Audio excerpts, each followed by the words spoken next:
Bonjour tout le monde, c'est Adrien. Aujourd'hui, une nouvelle vidéo dans laquelle on va parler de l'iPad 9e génération. Rappelez-vous, il y a un mois, j'ai déballé cet iPad en vidéo et j'ai dit que je vais vous sortir une vidéo test. Du coup, elle est là. Faut savoir que j'ai testé cet iPad durant un long mois et je vais vous donner mon avis dessus. Pour information, mon iPad, c'est un iPad de 9e génération, 64 Go, Wi-Fi, pas cellulaire, à 389 euros. Alors oui, on va pas se mentir, cet iPad n'a pas un design très sexy comme les iPad Air, les iPad Pro, l'iPad mini qui vient de sortir. Mais il est tout de même super puissant pour faire toutes les tâches que l'on souhaite avec, car il est équipé de la puce A13 Bionic qui embarque les iPhone 11. Il a un écran de 10,2 pouces équipé de True Tone avec une caméra avant de 12 mégapixels qui peut vous suivre si jamais vous êtes en appel et vous bougez, la caméra vous suit. Il a toujours un connecteur Lightning, il a une caméra arrière de 8 mégapixels. Il peut monter jusqu'à 256 Go, donc il y a deux versions 64 et 256 Go, les prix varient. Bien sûr, cet iPad reste compatible avec l'Apple Pencil de première génération et le Smart Keyboard. Cet iPad a un écran LED qui n'est pas OLED malheureusement, mais bon, on peut pas s'attendre à mieux pour 389 euros. Il a 10,2 pouces et cette année il a la spécificité d'avoir le True Tone. Il a un revêtement anti-trace de doigts, il a 500 nits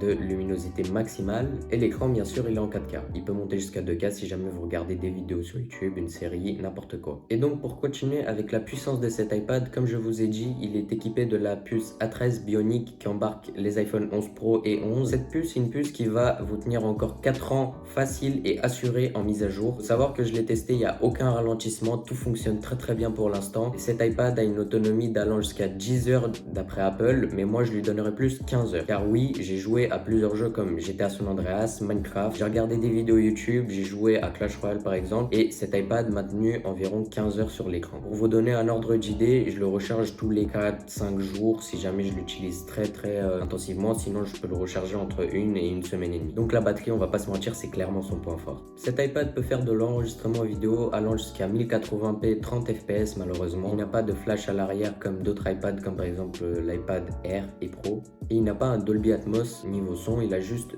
les deux petites enceintes qui sont en bas de l'iPad. Cet iPad bien évidemment est équipé de Touch ID encore, on n'est pas encore passé au Face ID tout ça ou le Touch ID dans le bouton d'allumage, c'est Touch ID à la iPhone 8, 7, tout ça. Bien sûr cet iPad est compatible Apple Pay, donc cet iPad a tout pour plaire car il est super puissant pour l'instant avec la puce A13, pourra très bien convenir pour travailler si jamais vous voulez acheter un Smart Keyboard ou même un petit clavier sur Amazon à 40-50 euros. Il est compatible Apple Pencil, donc vous pouvez quand même utiliser le Apple Pencil. Donc pour travailler il peut être nickel et je pense vraiment que ça va être l'iPad qui va être le plus commandé par les écoles, tout ça, les firmes, tout ça pour travailler sur iPad. Car il reste tout de même super intéressant pour son prix 389 euros, je vous rappelle prix de départ avec 64 Go de stockage. Si vous avez jamais eu un iPad de votre vie et vous voulez pas investir plus de 500 euros dans un iPad, c'est l'iPad que je vous conseille car il va durer encore 4 ans au minimum dans le temps, voire plus, et il fonctionne très bien, il n'a pas de ralentissement, c'est pas comme si vous faites des économies sur l'argent pour qu'au final l'iPad il bug, il marche pas très bien, etc.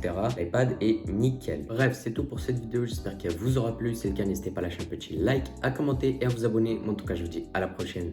Ciao